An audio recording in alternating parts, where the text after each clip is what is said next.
scones, sometimes they can be disappointing, a real kitchen conundrum. But today, I'm gonna show you how to avoid those dense, dry, crumbly scones like the one I have here and make light and fluffy scones that you will love.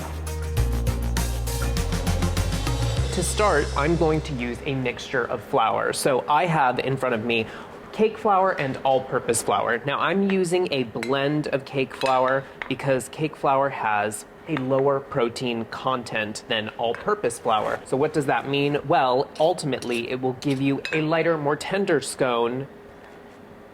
So I have 1 cup of cake flour here, and I'm going to use 2 cups of all-purpose flour. Now, you don't want to scoop into the jar of flour here because what that does is it compacts the flour, and you'll get a different quantity of flour in your cup. So always follow this method. And I'm going to sift the flour just to make sure there are no clumps. Also helps to aerate the flour to lighten the mixture. So that's 2 cups of all-purpose flour and a half a cup of sugar. Just gonna sift this mixture together into a large bowl.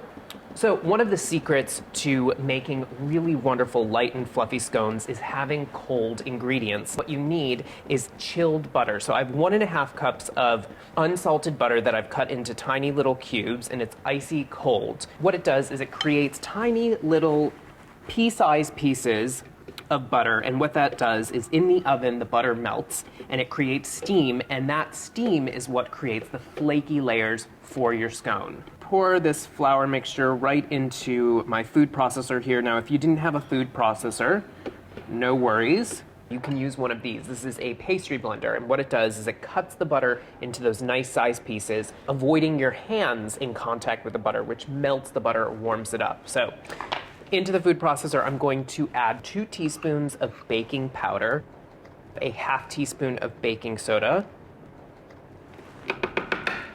and of course you always need a little bit of salt when you're baking, so 3/4 of a teaspoon of coarse salt. And so I'm going to pulse this mixture together, evenly distributing the leavener with the flour and the sugar. And now I'm going to add the fat, which is 1.5 sticks of unsalted butter, and you're going to pulse this together until you get pea-sized pieces of the butter. So this looks good. You can see the pea-sized pieces of butter. They're slightly different sizes, but that's totally fine. So now your flour fat mixture here goes right back into that large bowl that you had sifted everything into.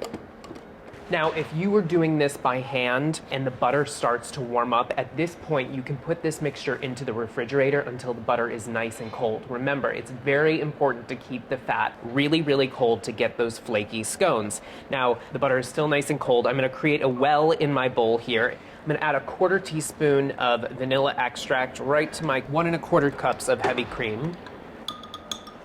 The cream is gonna go right into the center of my well. And at this point, you want to gently mix everything together. You don't want to aggressively stir this because what that's going to do is it's going to develop the gluten in the flour and it's going to give you a very tough, crumbly scone. That's not what you want here. You want something that's really, really light.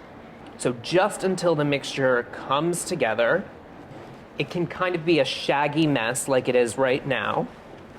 And this goes onto a lightly floured surface. And what you're going to do, this is a plastic bowl scraper. You could use a bench scraper. You can use a spatula if that's what you have. You're going to gently knead and fold the shaggy dough into itself, compressing the dough into one kind of cohesive mass. So now I'm going to pat this out into approximately 8 by 13 inch rectangle. And this is something that will really help you get a nice, flaky, puffy scone. It's called laminating, and it's similar to what is done with puff pastry or croissant dough. Those are laminated doughs. Laminated doughs means that there's layers. We're kind of folding up the layers to create even more puff. So what I'm gonna do is I'm gonna take the 2 short ends and I'm gonna fold them in on themselves. Now you can do this 2 times, so folding it like this, and then again, maybe a little bit more flour, patting it out into another 8 by 13 inch rectangle. Now, you want to make sure that you don't create a rectangle that's too flat. So you want about 1.25 inches in height of your dough. And this looks pretty good to me. So I have a 2.25-inch biscuit cutter here, and you can lightly flour your cutter. Whenever you're punching biscuits or scones, you want to make sure that you punch and you don't twist the biscuit cutter, because what that does is it seals off the sides, which inhibits the rise. So just go straight down into your dough, and then these go right onto a parchment-lined baking sheet. Now I have a little extra cream. Brush just the tops of the scones with the cream. You don't want any of the cream to fall down the sides, because what that will do is it will inhibit the rising. So just the tops here. Now for a little bit of crunch and maybe a little bit of sparkle on top of your scones, I have some fine sanding sugar here. You can use regular granulated sugar if you don't have fine sanding sugar. And so these go right into the oven, 375 degrees for about 18 to 20 minutes. You want to rotate halfway through so that they're perfectly even golden brown in color. So the scones are out of the oven. They're still a little bit warm, but you can see they puffed up. They're nice and light scones. They shouldn't be heavy for their size.